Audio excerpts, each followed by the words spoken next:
Hello viewers, இது உங்கள் அறுசுவை அப்டேட். இன்னைக்கு நம்ம பார்க்க போகிறது ஒரு சூப்பரான டிஃபன் ரெசிபி. ஒரு கப்பு கோதுமை மாவு, அரை கப்பு சேமியா இருந்தால் போதும். இது மார்னிங் பிரேக்ஃபாஸ்ட்டாக செய்து கொடுக்கலாம், நைட்டு டின்னராகவும் செய்து கொடுக்கலாம். இது புதுசாகவும் ரொம்ப ரொம்ப டேஸ்ட்டாகவும் இருக்கும். வீடியோவுக்கு போகிறதுக்கு முன்னாடி நம்ம சேனலில் போடுற வீடியோஸ்க்கெலாம் லைக் பண்ணாமே நிறைய பேர் பார்த்துட்டு இருக்கீங்க.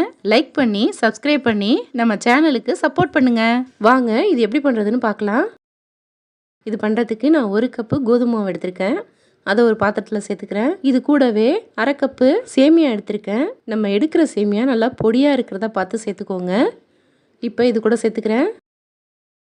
சேர்த்துட்டு இது கூட ஒரு மீடியம் சைஸ் வெங்காயம் எடுத்திருக்கேன். அதை நல்லா பொடியாக கட் பண்ணிட்டு இது கூட சேர்த்துக்கோங்க. ஒரு சின்ன தக்காளியும் பொடியாக கட் பண்ணி வச்சுருக்கேன், அதையும் சேர்த்துக்கிறேன். நறுக்குன கருவேப்பிலை கொத்தமல்லியும் சேர்த்துக்கோங்க. பூண்டை துருவிட்டு சேர்க்கணும். ஒரு பல்லு பூண்டை இது போல் கேரட் துருவல்ல பொடியாக துருவுறது இருக்கும், அதில் இது போல் துருவிக்கோங்க.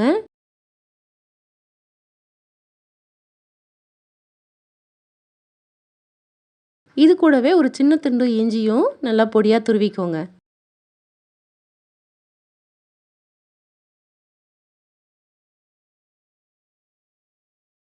இது ரெண்டையுமே நம்ம இது கூடவே சேர்த்துக்கலாம். சேர்த்துட்டு இது கூட சேர்க்கறதுக்கு நான் பாதி உருளைக்கிழங்கு எடுத்திருக்கேன். நான் ஒரு கப்பு மாவு எடுத்திருந்ததுனால பாதி உருளைக்கிழங்கு மட்டும் எடுத்திருக்கேன். இதை வேக வைக்க வேணாம், தோல் சீவிட்டு இது போலவே நல்லா சின்னதாக துருவிக்கோங்க.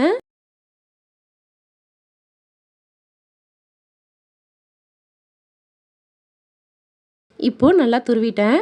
இதையும் இந்த மாவு கூடவே சேர்த்துக்கலாம். சேர்த்துட்டு எல்லாத்தையும் ஒரு முறை நல்லா கலந்து விட்டுறணும்.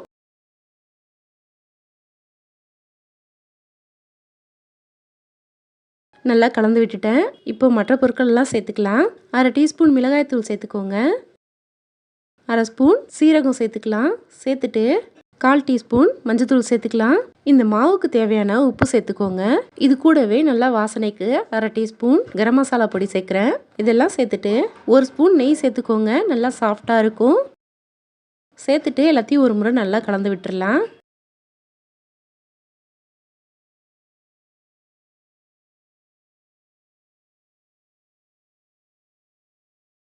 இப்போது கொஞ்சம் கொஞ்சமாக தண்ணி தெளித்து விட்டு ஒரு சப்பாத்தி மாவு பதத்தில் இது நல்லா பிசைஞ்சிக்கணும். சேமியா மொத்தமாக உள்ளது எடுக்கிறீங்க அப்படின்னா நல்லா ஊற வச்சுட்டு இதில் சேர்த்துக்கணும்.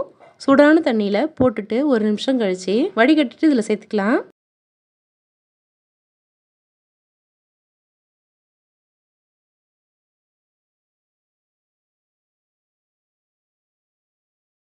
இப்போ பாருங்கள், நல்லா இந்த அளவுக்கு பிசைஞ்சிருக்கேன். நல்லா சாஃப்டாக இருக்குது. இது ஒரு 10 நிமிஷம் அப்படியே மூடி வச்சிடணும். நம்ம சேர்த்த சேமியா இதுலேயே ஊறி வந்துடும். நம்ம இதுலேயே எல்லா பொருட்களுமே சேர்த்துருக்கோம். இதுக்காக நம்ம தனியாக சைடு செய்ய தேவையில்லை. இப்போ 10 நிமிஷம் ஆயிடுச்சு, திறந்து பார்க்குறேன். மாவு நல்லா சாஃப்டாக இருக்குது. நம்ம சேர்த்த சேமியாவும் நல்லா ஊறி வந்திருக்கு. இப்போ திரும்ப ஒரு முறை நல்லா கலந்து விட்டுட்டு சப்பாத்தி கட்டையில் கொஞ்சமாக மாவு தூவிட்டு இதிலிருந்து சின்ன சின்ன உருண்டைகளாக எடுத்துக்கோங்க.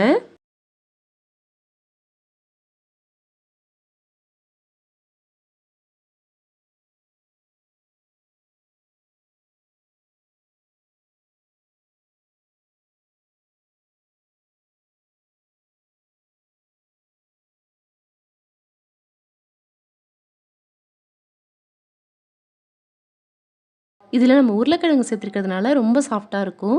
கொஞ்சம் மாவு அதிகமாக தூவி விட்டுக்கோங்க.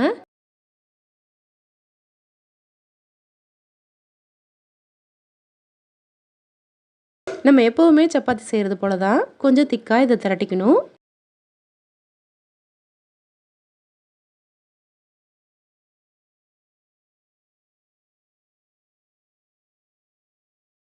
பாருங்கள், இந்த அளவுக்கு இருக்கணும். இது போலவே மீதி எல்லாத்தையுமே திரட்டி எடுத்துக்கலாம்.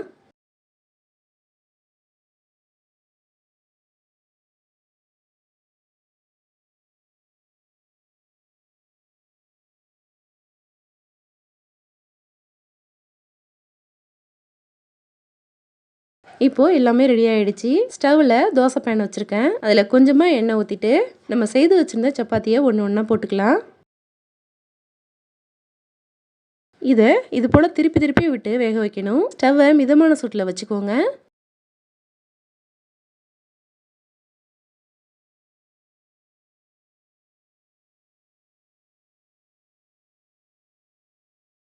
இப்போ சப்பாத்தி ரெடி ஆயிடுச்சு. இதை வெளியில் எடுத்துடலாம். மீதி இருக்கிற சப்பாத்தியும் இது போலவே செய்து எடுத்துக்க போகிறேன்.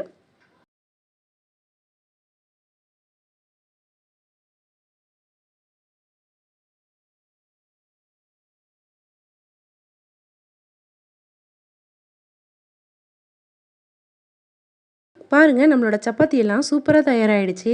பார்க்கறதுக்கே எவ்வளவு சூப்பரா இருக்கு பாருங்க. சாப்பிட்றதுக்கும் ரொம்ப ரொம்ப சூப்பரா இருக்கு.